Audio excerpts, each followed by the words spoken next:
বন্ধুরা, আজ আমি আবারও চলে এসেছি আমার রান্নাঘরে। আজ আমি বানিয়ে দেখাবো সয়াবিনের কোপ্তা।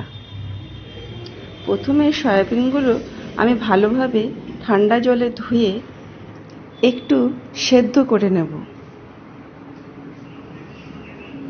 সয়াবিনটা সেদ্ধ হয়ে গেছে, এদিকে আমি মশলাটা রেডি করে নিই। আদা, রসুন আর লঙ্কার একটা পেস্ট বানিয়ে আমি রেখে দেব। তারপর আমি ঠান্ডা হলে সয়াবিনটা জল ঝরিয়ে জলটা নিংড়ে নিয়ে মিক্সিতে একটু চালিয়ে নেব। এরপর তার মধ্যে 1 চামচ হলুদ, 1 চামচ ধনে গুঁড়ো, 1 চামচ জিরা গুঁড়ো, 1 চামচ কাশ্মীরি লঙ্কার গুঁড়ো আর 2 চামচ বেসন দিয়ে বেশ ভালোভাবে ওটা মাখিয়ে নেব। তারপর এইভাবে গোল গোল নাড়ুর মতন বানিয়ে নেব।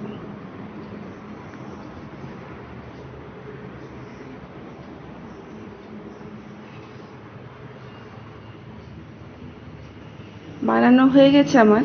এগুলো এবার আমি কড়াইতে তেল গরম করে সুন্দরভাবে বেশ ভেজে নেব। বেশ লাল লাল করে ভেজে নিতে হবে। কিছুক্ষণ নাড়াচাড়া করে বেশ লাল লাল হলে আমি এগুলো নামিয়ে নেব।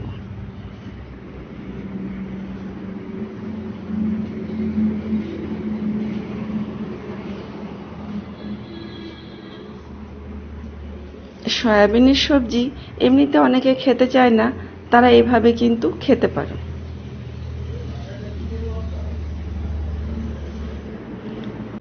কোপ্তাগুলো খুব সুন্দর ভাজা হয়ে গেছে। এবার আমি এগুলো তুলে নেব।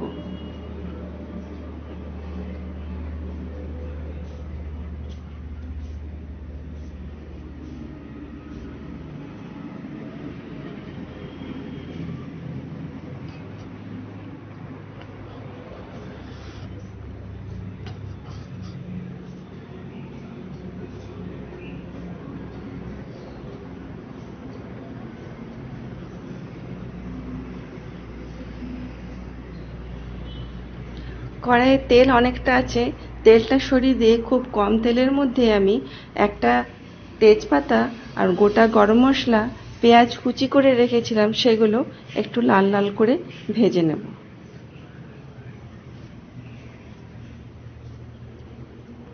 পেঁয়াজটা বেশ কিছুক্ষণ নাড়াচাড়া করে একটু লাল লাল করে ভাজতে হবে।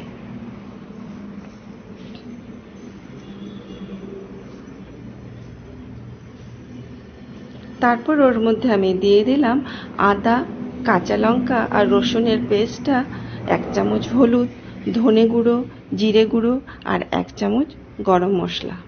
বেশ ভালো করে নাড়াচাড়া করে মশলাটা ভেজে নিতে হবে। তারপর কেউ গোটা টমেটো পেস্ট করেও দিতে পারেন বা টমেটো সস কিছুটা দিয়ে দিতে পারেন।